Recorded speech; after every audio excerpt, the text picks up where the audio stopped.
Hi,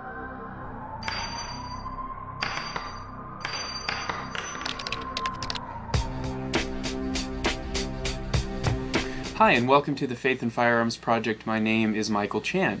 In the Faith and Firearms Project, we study the intersection of guns and religion in America. In the interview that you're going to hear today, I have a recorded conversation with Troy and Doug, who host the God and Guns podcast on the Firearms Radio Network. I'll show you a little bit more about that when we turn to the computer screen. This interview was conducted over Google Hangouts. However, due to a faulty or a camera, we were only able to get one of their faces. And so what I did is I just extracted the audio, and then I'll use the logo for their show instead of having their faces there, because it doesn't look very good with one of the cameras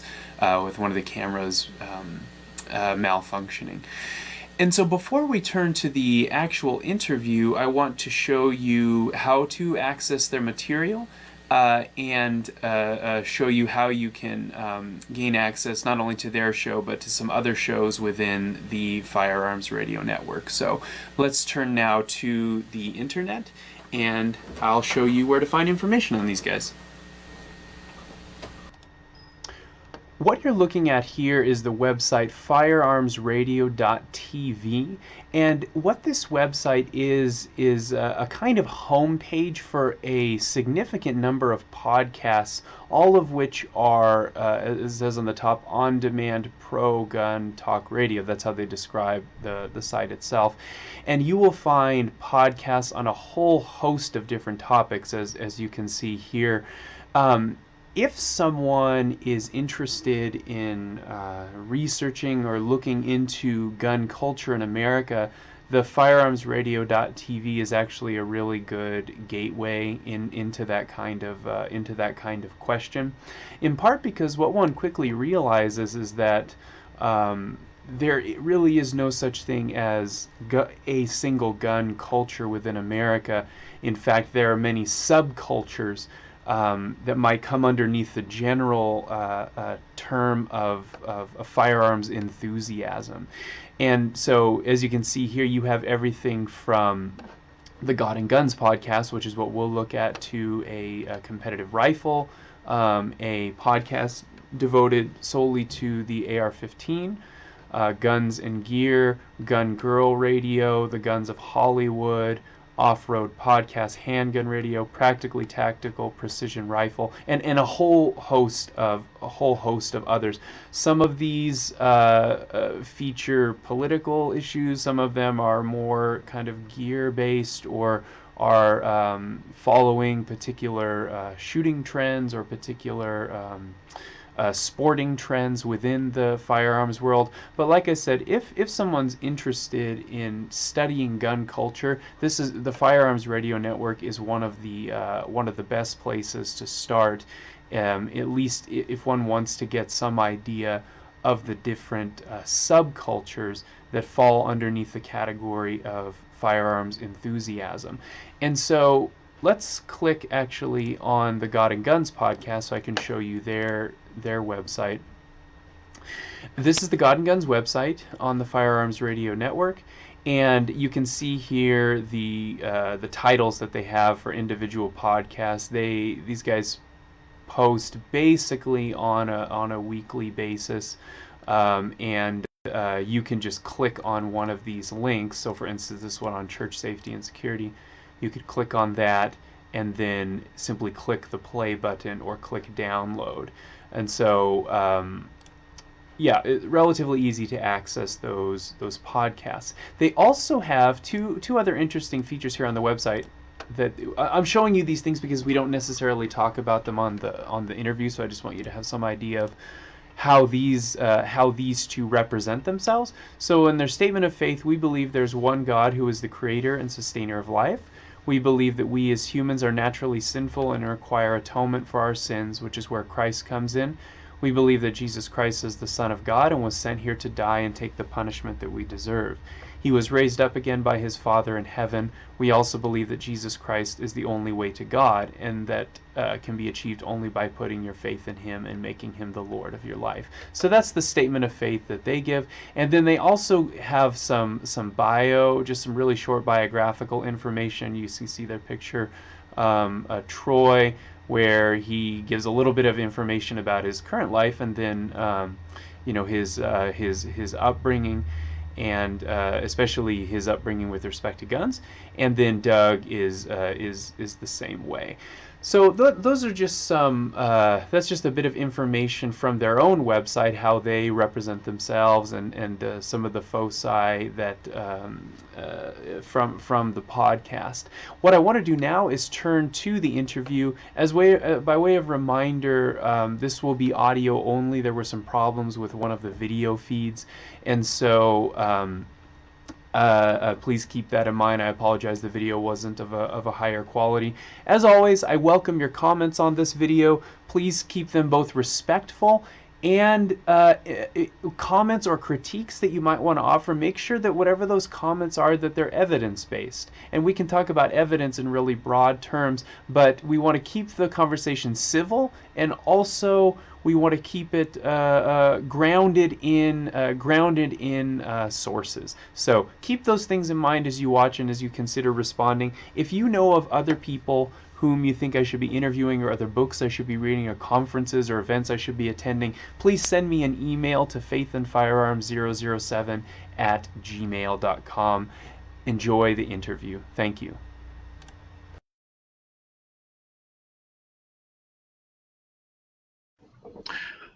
Okay, hello.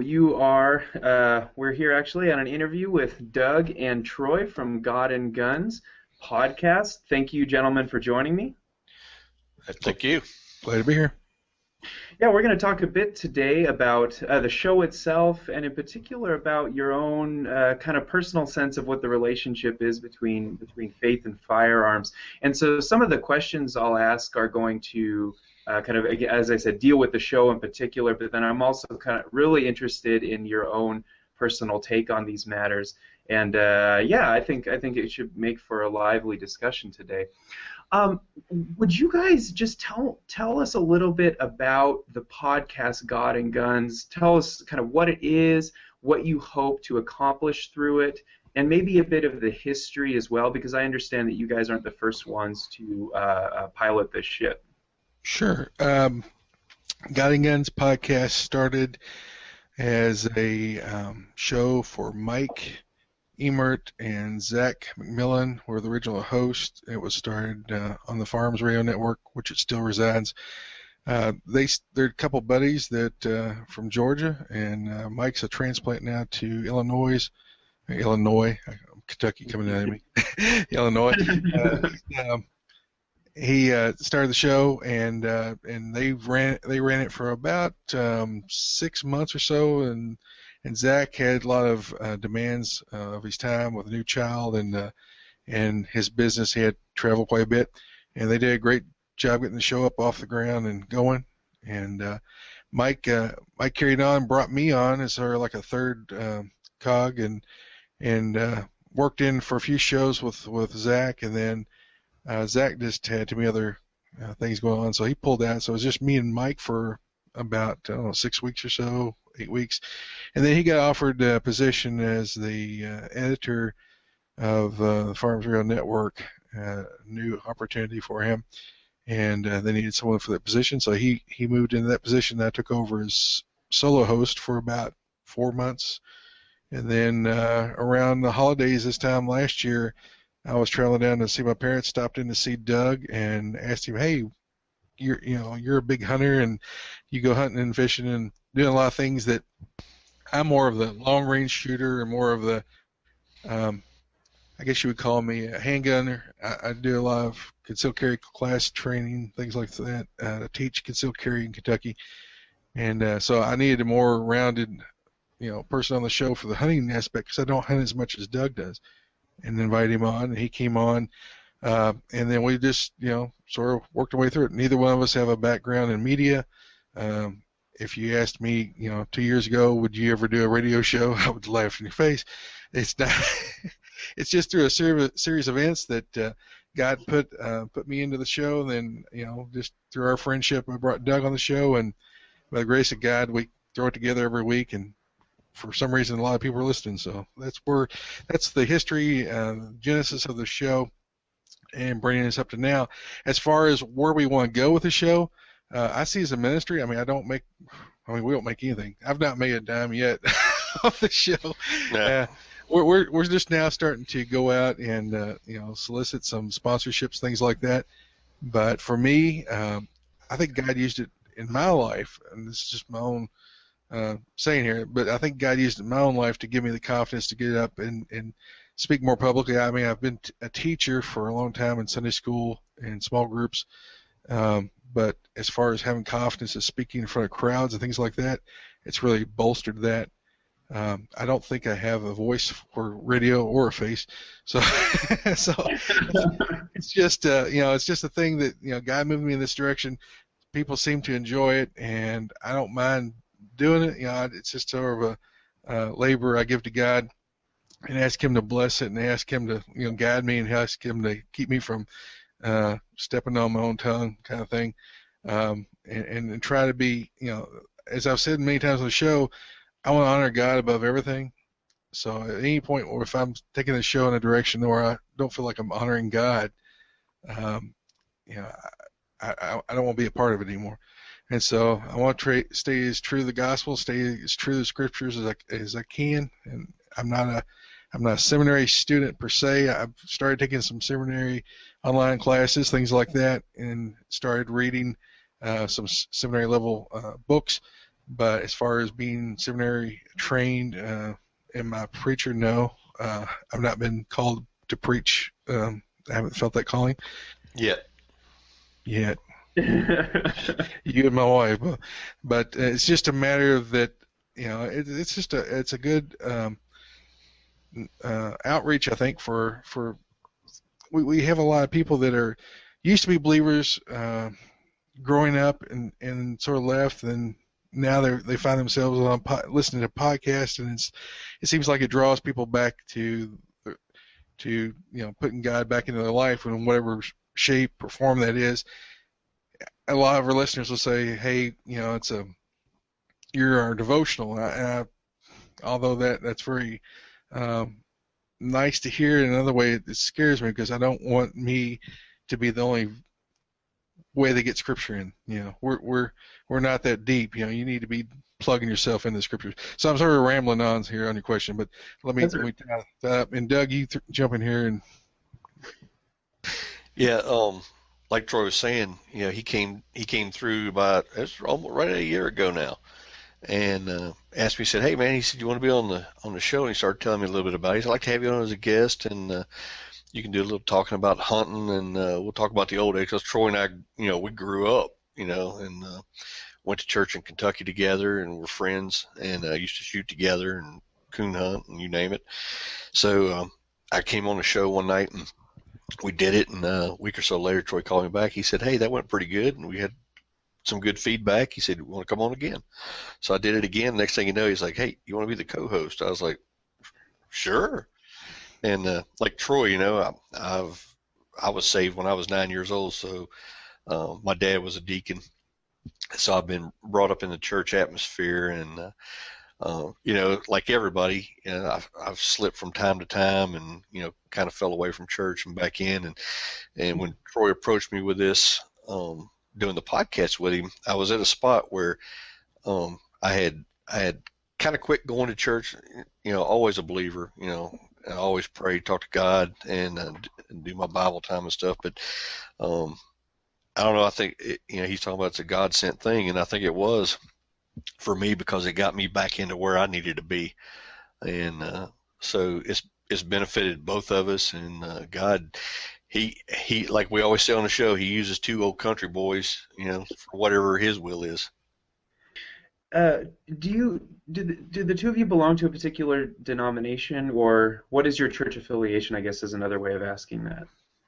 I grew up in Southern Baptist. I've always been a Southern Baptist church pretty much. I mean, when we moved to Glasgow, where we live at now, we looked at several churches and went to went to a Presbyterian church, which was a Cumberland Presbyterian where we're at. And let's see, I don't think we went to any other denominations. One of them was like not a Southern Baptist, just a General Baptist church. And but mostly I've been raised Southern Baptist. But as far as, I think we're pretty closely aligned with the Presbyterians, at least the ones around us now. Yeah, I've actually, of course, I was Southern Baptist as well, but here lately, my wife and I have been going to a Pentecostal church, and which is a little bit different than the Southern Baptist church. But I told my wife, I said, hey, as long as they're biblical and preach the word from the Bible, I'm good with it. And we've actually enjoyed it since we started going there. Here's another autobiographical question. How did the two of you become interested in guns in the first place? Was there ever a day when you weren't? Actually, I don't remember a time when I wasn't Me shooting. neither. I just, from the time I was 3, my grandfather would take me out with a .20 rifle and just shoot stuff, shoot cartons or shoot cans or shoot ears of corn. Just we're shooting something all the time. And I mean, when I was 6, my granddad got me a 410 shotgun.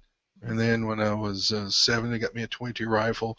Both grandfathers shot, and so for the summertime, my parents shipped us off to grandparents. When we were out for school, my dad worked, my mom volunteered a lot, so I spent my summers at one or the other grandparents, and both of them were farmers, and so they had lots of land to shoot and hunt on, and so that's the way I spent my summers. And when I was old enough, I started going hunting when I was 6.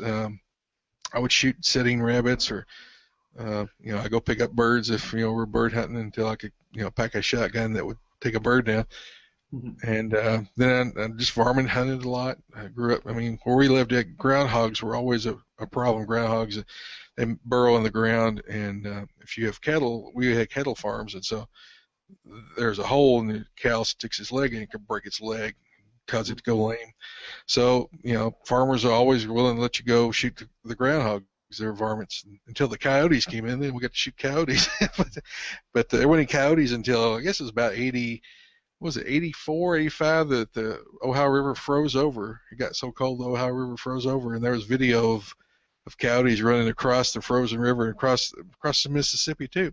They came across the Mississippi and across the Ohio River into Kentucky. Before that, there weren't any coyotes in Kentucky. And so I'm under the impression, I'm sorry to interrupt you, Troy. I just wanted to ask one question. I'm under the impression that Georgia sometimes suffers from some coyote issues. Like my wife and I used to live in Atlanta, and I'm under the impression that some of these rural areas surrounding the city will sometimes employ dogs like Great Pyrenees, or kind of big sheep guarding dogs to keep these coyotes away. Is that something you know about, Doug? Or? Oh, I can tell you, we have a lot of coyotes down here, and we take every opportunity to take one out every chance we get. I have a buddy of mine we interviewed for the show a couple weeks ago. If you listen to the show, you heard me talk about him, Scott Radeball, on the Night Reaper Outdoors. Oh yeah, that's right. And they're big time into coyote predator shooting, and we have a lot of them traveling in packs around here, and they're really rough on the deer population, and with urban sprawl, we're moving into their areas, and if you leave a dog out in the backyard, Fluffy might not be there the next morning. So Troy, you were saying that it was your grandfather and your.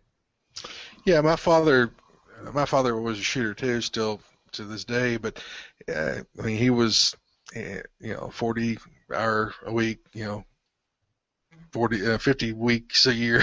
So he didn't have a lot of time with me to shoot as much as my grandfather's, and so they taught me early on. I mean, I remember my one grandfather, he grew up they both grew up in the Depression era, but he was pretty stringent on his .22. He said, if you miss, you go home. So you had anything he told me to shoot at, we could shoot as long as I didn't miss. And he said, if you miss, we're done for the day. And so just to make sure, he said, each bullet, each one of those .22 rounds, you had to bring home game. He said back in the 30s, we was all hungry. He said you had to go out and get game. You didn't waste any ammo. So that's the way he taught me. So I really aimed a lot before I took that shot. Yeah, I And was. Doug, I'm like Troy. I grew up. My grandfather and my dad both hunted all the time, so I started early. Squirrels, rabbits. My grandfather used to get me out of school, and we go down to the creek bank and shoot 22. And when I was big into sports. I played baseball as a kid. My mom and dad, man, I was little leaguer, all the way. And when I was 10 years old, we had just got done playing a game. My grandfather told me to come out to his car, and he opened the trunk up, and there was a brand new Mossberg 520 gauge laying in the back, and it was mine. And from then on, I've been going. And Troy and I grew up in the country, and out in rural Kentucky, and it was nothing. 12, 13 years old, 11, 12, 13 years old, Sunday afternoon after church, you pick the shotgun up, you'd head to the woods behind the house, go squirrel hunting, shoot a few squirrels, bring them home for dinner, rabbits, whatever. And we never thought about it, and all through high school, I had a gun rack in my truck. I had a shotgun on the top and a rifle on the bottom, and you park right outside the ag building or right outside the front door of the school, and nobody thought a thing about it. Wow. Carried a buck knife under your belt. Oh, do you think your stories are typical for Kentucky and I guess? Oh yeah, we hear it all the time, right? And you remind me of our days growing up, rural countryside of the United States. Yeah, everybody kind of loves to hear the. Well, I'm assuming they do. They get a kick out of some of the stories we tell. They've really got a kick out of the snake stories that I've told. Everybody that writes me now, they're like, oh, and by the way, I had a snake in my yard, and they start telling me they're snakes. I'm like, I don't want to hear it. I hate them. So here's an open-ended question for you guys. What do guns symbolize to you? Freedom. I think it's the equalizer, the great equalizer. If you're a 110-pound woman, you're equal with 3 or 4 thugs if you have an automatic or more than a Derringer, I guess I should say. It's the great equalizer between be it a larger, more aggressive person or a crazy person or just to sum up in words, it's freedom. I mean, whether it's oppressive government. I mean, our forefounders said, without arms, you're slaves. So that's pretty much the boiling down to the very, very, very essence of my answer. And then just all the recreation on top of that. It's just freedom, to go and hunt and just target practice, things like that. Go ahead, Doug. Yeah, I was going to say it does as too, but I also think of my guns. My guns are tools, just like I have. If I'm working on my car, I got tools to work on my car with. If I'm going hunting, and because my dad taught me at an early age, if you shoot it, you're going to eat it. And we've ate some nasty tasting stuff, and I never shot another one. But it's a tool. I go out. My gun is no different than my bow or my knife if I need to cut a rope or do something else with it. My gun is just an extension or a tool of what I need it for at that day. Doug, do you agree with Troy about his comment about guns being an equalizer, both in terms, I think, of personal protection? I think Troy emphasized that, but then also in terms of kind of a check on government. Oh, absolutely. Our forefathers, they had guns, and that's how they protected their lands. That's how they protected from the government.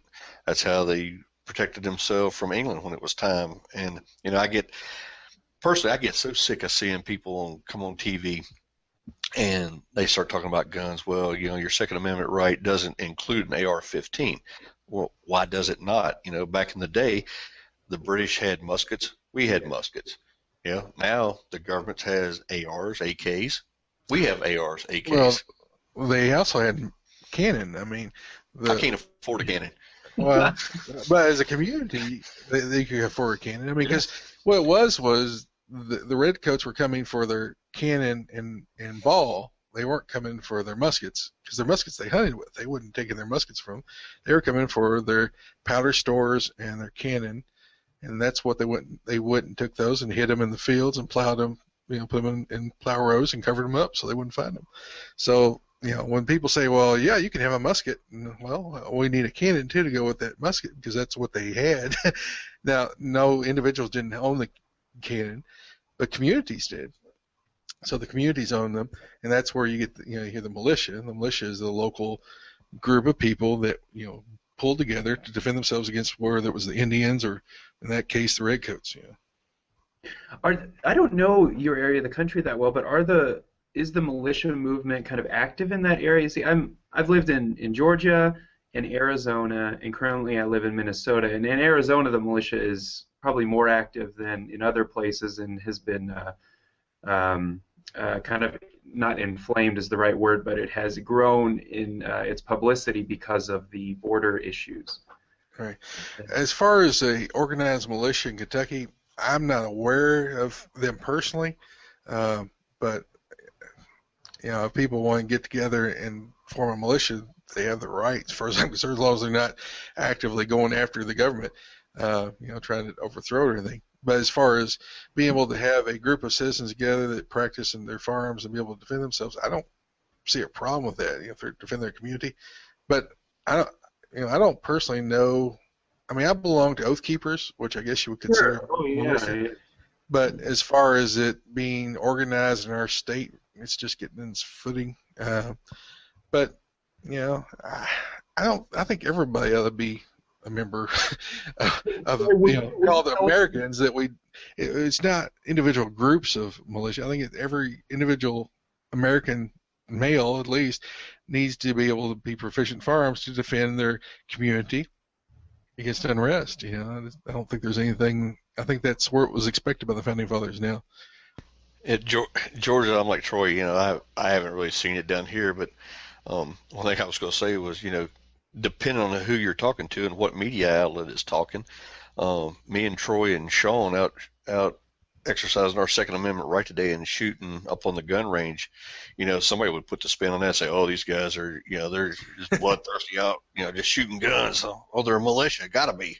No, we just enjoy shooting. Mm-hmm. Troy, you mentioned Oath Keepers. I'm not sure everybody will know what that is. Would you mind just giving us a quick rundown of what Oath Keepers is? Sure. It's Oath Keepers. I don't remember. I think it was it's about 4 years old now, 5 years old, something like that. It's fairly new. It's a group that solicits ex-military, police, firefighters, government service. They've been trained. I guess you would call it government trained. They're asking them to uphold their oath to the Constitution and become a part of this group. And the group is that if the government becomes tyrannical in the fact that it oppresses its citizens in an unconstitutional way, that those who have sworn an oath to uphold the Constitution through military service or police, whatever, that they will hold true to that oath and stand up against this tyrannical move. And although I never served in the military, Doug has, but although I haven't served in the military or police, you can join as an associate. You still have the same kind of membership rights and things like that, but you probably won't be put in leadership type positions. They're going to want people that were trained in the military. But it's just, I just think someone needs to be there to stand up and say, this is, tyrannical. We don't think this is right. And as far as their biggest known action, I guess, was Bundy Ranch to date. Right. And that, and going down on the border, whether it was the best move, whether it was the right move, I don't know. I mean, because the trouble with trying to second guess things from where I'm at, I'm in Kentucky, I'm not in Nevada. The news is notoriously lying to the public these days about things. So I have a hard time putting my faith in whether I should go and support that or whether I should not go and support that, depending upon where I'm getting my media feed from. Because I've had this discussion with my pastor. He'll say, well, what do you think about this big thing going on over here in Syria? We should send our government in there. I'm like, well, we don't know that that's true. We can't. At this point, we know that our president and other members of Congress have lied to us about things that have been going on outside the country, and the media has been complicit in that. So I can't confidently say that we should do or not do anything anymore. That's the undermining that has occurred. Once you start lying to people, that people aren't going to trust you, and you just don't have that support. But it's the boy crying wolf. I mean, you can only cry wolf a couple of times, and they figure you out, and then nobody trusts you, and then what happens to the whole country? Okay, so let's see. You guys have talked a bit about your religious background. Here in the intro to the podcast, I think you guys say something like this, that this show is about, quote, God, guns, and the responsible Christian gun owners or gun owners' interests. In your views, what is a responsible Christian gun owner? What does that mean to you individually? Well, that intro was written by Mike, and he put a lot of thought into it because we talked about it before, probably off air. But what it meant to me was that used in a justifiable case, like we were talking about earlier, there is justified defense. So if you were defending your family from harm, that would be justified. If you were using it for hunting, that's justified use to provide food for your family. And safe. So we're talking about a safe and responsible way of doing things, and not going out and on Sunday afternoons with your girlfriend and half drunk and having her shoot a 12 gauge up there next to your eyeball. You know what I'm saying? That you're teaching, you're promoting the proper and safe use of firearms, be it with your home or with your family or with your community. I think that's the goal of that statement. And as far as the thing that you first started off with, it's what, as a Christian, are we allowed to defend ourselves against a threat? Or are we supposed to allow someone to martyr us? And that's one of the biggest questions that I just the first 3 or 4 months on the show, and then we've hit on it from time to time, talking to different individuals, preachers, and what is that? Where are we abiding by loving our neighbor, and where is it that we draw the line and say, okay, now we're defending our life with the use of firearms or with the use of lethal force? And it's a personal debate as much as anything. It's a spiritual debate you have to have, and read the scriptures, and that's sort of the focus. It's not really that it's a nailed down, here's the line in the sand. I think it's something that each person has to come to on their own, because you have to decide if you're going to carry a gun. You have to decide, am I going to use it? I mean, I'm not just going to walk around, 365 days a year with a 2-pound pistol hanging off my side all the time. And then when it comes to the point where you have to use it, am I willing to use it? You need to decide that before you strapped it on. And so I think it just helps us discuss that, and we bring it from time to time throughout the show. It's not a clear-cut decision. It's going to be a fluid decision based upon your experience, based upon how the Holy Spirit, in my case, how the Holy Spirit leads on me, and at the end of the day, my total faith is in God alone. It's not in this pistol. It's not in any kind of firearm, but in God alone for my health and safety, my salvation. So, I think it's just always going to be a discussion point. I don't think it's going to be something we can say, here it is, here's the line, and that's where it goes. Go ahead, Dad. I think like Troy just said, I think once you strap that pistol on and start carrying every day, like Troy and I do. I mean, we both carry every day. We carry in the house and wherever we're at. I can't carry in my job, but as soon as I walk out, it's back on. And I think personally, you have a responsibility when you put that on. You need to know how to use it. You need to know how to handle it. And like Troy said a while ago, if it comes down to it, can you use it? And for me, I don't have a problem with it. If it comes down to protecting myself, protecting my family, protecting my friends, I have no problem whatsoever doing it. You know, like Troy said, I'm retired military, and I didn't have a problem then, and I don't have a problem now. But like he said, you know, it's the Christian responsibility of how we do it. The Bible doesn't say that you can't take a life. It does not say that.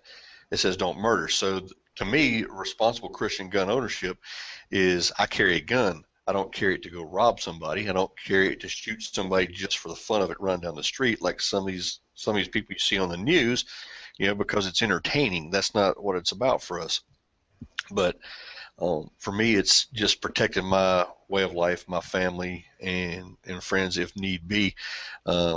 We live in some rough times. I know you've seen the news lately. You know, people doing jihadist stuff. They call for that, and you've been seeing it on the news. They're not calling it acts of terrorism, but you know, you have a Muslim run out and attack 4 cops in New York with a hatchet. You know, and he hurt 2 of them before he got the other. And you have another individual that shot 2 officers recently, and he was eventually caught too. You know, I think we live in rough times, and you know, to me, Christians have always struggled. I mean, look at Jesus. I mean, he suffered tremendously because of his belief in who he was and what he was, and I don't think that's changed. So. No, thank you guys for those in-depth answers. I was wondering about one thing. Do you think that from like a moral or ethical perspective, is the gun-carrying Christian bound to a different kind of ethical and moral code than, say, just sort of the non-Christian citizen who wants to be responsible? Is there something kind of distinct about the gun-carrying Christian that you think that he or she should be aware of? Well, scripturally, I think that the Bible calls us to defend the innocent. So I think as far as being a Christian gun, a concealed carrier, or someone who carries a gun, we have a responsibility if we see someone who is unable to defend themselves, be it a widow, be it a child, be it someone, you know, I think the Bible tells us we are to defend those that are unable to defend themselves. I even take that to, you know, babies being aborted, but that's a whole other discussion. But as far as you know, I think that we have a call to stand in the way of evil and to defend the innocent. And so, in that aspect, I think yes, we as Christians have a higher responsibility to put ourselves in harm's way, to defend the innocent, those that are weaker, from those who are evil. Yep. But as far as you know, just as a Christian, to obey the laws of the land, as long as they're not going against Scripture. I mean, as long as you know they're not causing us to do something that is going against God's will, I think that you know we'd obey those. And, I just don't see. There's not a dramatic thing other than we're called to a higher standard just to defend ourselves and to glorify it on our gun. So we wouldn't want to do anything that that would be detrimental to the church. But we wouldn't have to do anything as Christians. If people were going to hate us because they hated Christ, they're going to hate. Unbelievers are going to hate Christians. Absolutely. It's just a part of it. We die to ourselves and live for Christ each day. So what I hear you saying is that this is gun ownership, and maybe particularly carrying a gun on a day-to-day basis. This is more than just self-preservation for you guys. Am I hearing you correctly? There's some service to the other or service to your neighbor that is involved with that. Would you say that's true? Yeah, as I was saying earlier with the community, I mean, we have a responsibility to help defend our friends, our family, those around us as a Christian, and to our community as a whole. So that's why I said community, militia, and not in the form of a bunch of people at Michigan running around and BDUs over the weekend, but as far as just the local armed citizenry being able to take care and keep law and order in their community. As far as Christian, I see that. As far as how far you go with that as a Christian, I'm not Barney Fife running around trying to be a cop. I don't want to portray that in any way. I don't see myself as I want to be rent-a-cop or whatever. But I just I'm not looking for trouble. But if I run into trouble, then I want to either I hope to be able to pull myself out of that, not engage it. My first goal is to gather my family and go away from the problem. Avoid the fight if at all possible. I'm not going to go run in there and start shooting everything with my family kids. The gun is the tool that allows me to have the opportunity to extricate and get my family to safety, or my friends, or whatever. Should I have to engage someone, it's becomes an offensive tool to take out that target. As far as a defensive thing, I want to use that in the last resort. I don't want, that's going to be the last thing I do is pull that gun from the holster. I'll try to get my family to safety, try to get everybody to safety, and leave and call the police and let them do it, because they're the let them take care of it. It's just an equalizer, as I've said earlier. The gun is just an equalizer. And as far as it being more of a, I can't say that anyone civically is because they're Christian is any more responsibility than just the normal person who's not saved. Yeah. You have any thoughts on that, Doug? Anything to add to that? Oh, I agree. It's like Troy was saying. I protect my family, but when we're out, I mean, you can look in the news and see all the nuts that are out there that open fire in movie theaters and they open fire in shopping centers, and they're doing it for the attention, and they're doing it just to try to hurt as many people as they can possibly hurt. And I think if more citizens carried, a lot of this stuff could be stopped quick and not be escalated to the point where you have these mass shootings with 20 and 30 people being killed. Because look, Troy and I talk about this on the show all the time. What are they actually going after when they do this? They go after places that stop you from carrying a gun in their restaurant or in their stores, and I call them soft targets. Schools, for example. There's signs out there that said no guns allowed in schools, but the guys that don't care, the bad guys, are going to go in there because they're breaking the law to start with. They don't care either way. That's why personally I think some teachers and principals and stuff should be armed in the schools and be allowed to take care of that threat. Texas has got it right down there, I tell you. Oh, do they have armed guards at every school in Texas? Some of the schools that I think here since Columbine and since the 90s even. Yeah, more places are starting to let teachers carry in the school. They go through training. Too. Where? I think Missouri just started letting teachers carry there too. Yeah, Missouri just passed it. I know Texas has passed it, and that would stop a lot of the problems. These guys are not going to go someplace. Have you ever seen one nutcase try to raid a police academy where they have guns? No, they don't go in there because they're going to get why? They're going to get shot. They can't be a martyr if they go in and somebody's going to shoot back at them. They're cowards, in my opinion. Yeah, I think the whole notion of having armed guards was something that Wayne LaPierre of the NRA, as you guys know, suggested after Newtown. I think after Newtown he gave a big speech, maybe 1 or 2 days after this tragic event, in which he said one response to this is to put armed guards at every school. Yeah, it got quite a bit of criticism. But it was also out back at Columbine. I can remember after Columbine, people talking about schools needed to have teachers. And teachers needed to have, be armed or allowed to be armed if they wanted to be. It's not a requirement that they wanted to be trained and with the safe handling and storage of a firearm on the campus.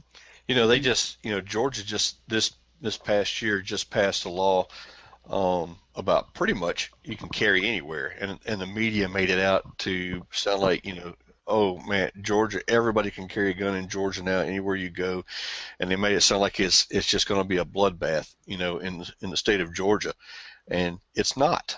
It's It's perfectly not. I can give you one example.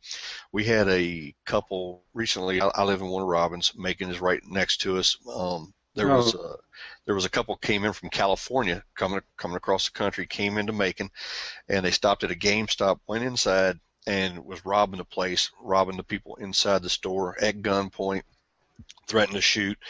And there was one gentleman in the store that was a concealed carry holder.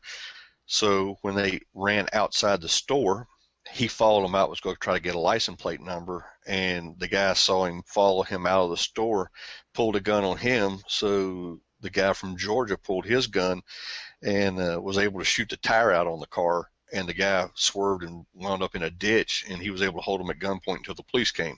Nobody was hurt. Uh, the robbers weren't hurt either, but they caught them. But that just shows you that's an instance where an everyday citizen carrying a gun was able to stop a crime. And those guys could have went across the country, and who knows, when they needed gas money the next time, they could have stopped somewhere and actually shot somebody and killed them. But now they're behind bars, and we're not going to have to worry about them for a while. Thanks, you guys. Let me ask you just one more question. There was a question I was going to ask about sort of how you think about the relationship between the command, to love your neighbor and firearms ownership. I'm not going to ask that because I think you guys actually covered it pretty well in that last response. So let me ask you one that's a little bit politically charged, or at least oriented around politics, but I'm trying to break open a bit of a discussion. On your show, you guys make no secret of the fact that you aren't fond of people like Eric Holder or Dianne Feinstein or Harry Reid or President Obama, for that matter. Us? No. Yeah, it doesn't take long to figure this out. All of them happen to be Democrats. So speaking as Christian gun owners, what do you think people like the ones I just named, what do you think they misunderstand about you? Well, they're lost, and so from their actions, I assume they're lost. I'm not God, so I can't say that they are. But from what they do, what they propose, and what they vote on, and what they defend, they are not believers. And so I'm not mad at them for acting like non-believers, because that's what they are. So the problem, what do they not understand about us? They don't understand us because, well, there's two different things here. There's a spiritual aspect, and then there's the aspect of the patriot. I guess we would call ourselves sort of a patriot. I mean, God first, and then country. And the thing I'm saying about country is Constitution. And I believe that they don't have, I think they've demonized Christians and believers of any faith to the point, that party and that ideology, leftist, progressive ideology, as just sort of, think that we're below them. They've judged us to not be equivalent in IQ or in intellect or in ability to understand the long game, and so that they just sort of dismiss us as a whole group of people. The second aspect of that is the patriot part. The patriot part I'm taking from the Constitution. We are a country of laws, and those laws, the Constitution, and everybody should be accountable to uphold the Constitution, defend it, and keep it alive and well. The problem that I have personally with these people is that they are thwarting, they're going around, they're violating their oath of office, and the problem they have with it is that they have to go around and try to sneak away around the Constitution to do the things they're doing. So they don't like that. They don't like the Constitution, first of all, because it limits their freedom. It limits the things that they think that they need to do. And so I think that's why it's just sort of an enemy to them. And that's why we stand behind the Constitution, because it defends and protects our freedoms. As patriots, we want our country to exist as it has existed. It hasn't been perfect, but I see that whole group of people that you laid out there as mere criminals, that they are using their power in office to fill their pockets and to seize control of as much as they can get a hold of through hook or crook. And we just have it's just criminal. To me, it's just a criminal enterprise. The current political class of people, and that's not just Democrats. I mean, I've voiced my problem with my own Senator McConnell, that he will buy votes by giving away things, and so he'll make these deals with the Democrats to get his vote on something. He'll give away the farm on something else, and the problem with that is that it keeps eroding away our Constitution and keeps eroding away our freedoms and our rights that people have fought and died for through the last 250 years to defend. They're just selling them down the road, and they're selling our grandchildren into slavery through all this spending. I mean, our grandchildren are burdened with a tax burden just enormous for as far as we can see down the road, because of them taking the advantage to pass laws to keep themselves in office, to keep themselves in power. I hope that I didn't go too far off the rails there with you. Enough of that line, Troy. Doug, did you have any follow-up comments there? Yeah, I mean, I agree 100% with what Troy said. For me, too, I think I have a problem with it, because I have a problem with somebody trying to circumvent the Constitution, the law, and tell me what I can and cannot have that the Constitution guarantees to me. And I think that Democrats especially will take any kind of event and turn it into a way to take away guns from people. One, because they just don't believe in guns. They don't think anybody should have them, and they don't, so they don't need them. But you see most of these guys, they go out, and they may not be carrying a gun themselves, but they have armed bodyguards that go around everywhere around the country with them. And that's okay. It's okay for somebody to defend them, but they don't want you to defend yourself. So I have a real problem with that. And to me, it's hypocritical, basically, on their part.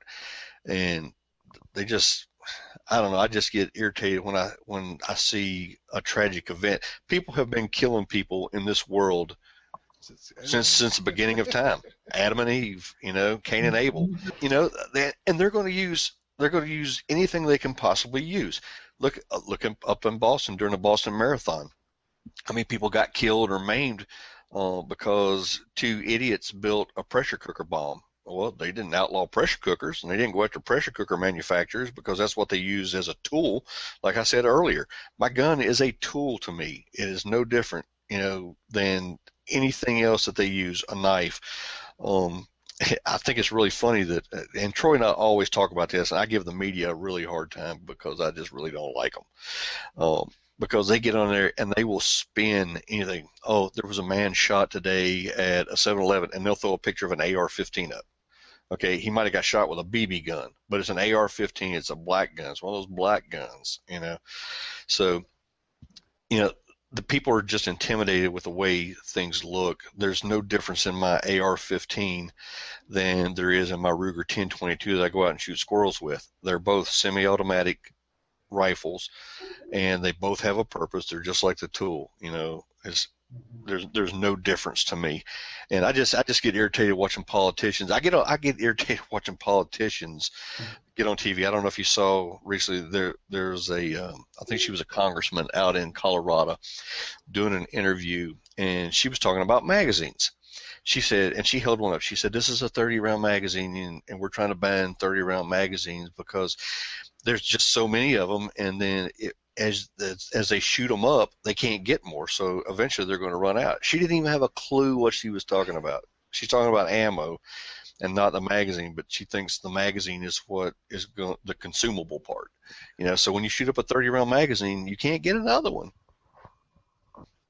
Oh, so you're frustrated by just apparent ignorance on the part of. Yes. Yeah. Yeah. That's why a lot of places I listen. Genuine ignorance. Yeah. Yeah.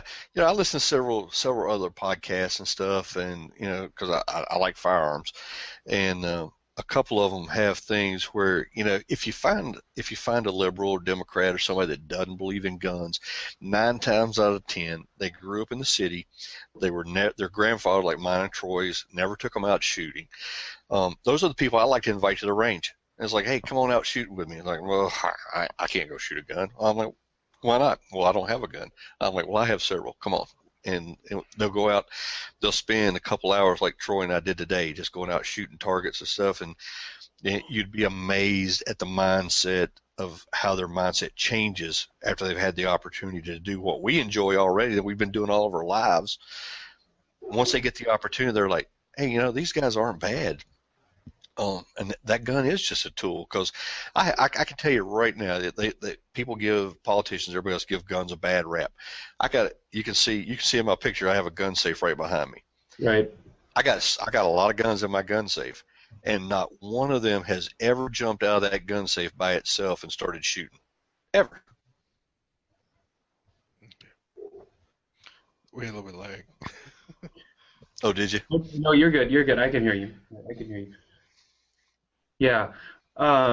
Gentlemen, thank you so much. I am at the end of my questions, but I feel like this has been a really good conversation, and I've really appreciated your honesty and your willingness to talk about faith and firearms, God and guns, to refer to your podcast. Will you just let us know how people can connect with some of the work you all are doing with God and Guns?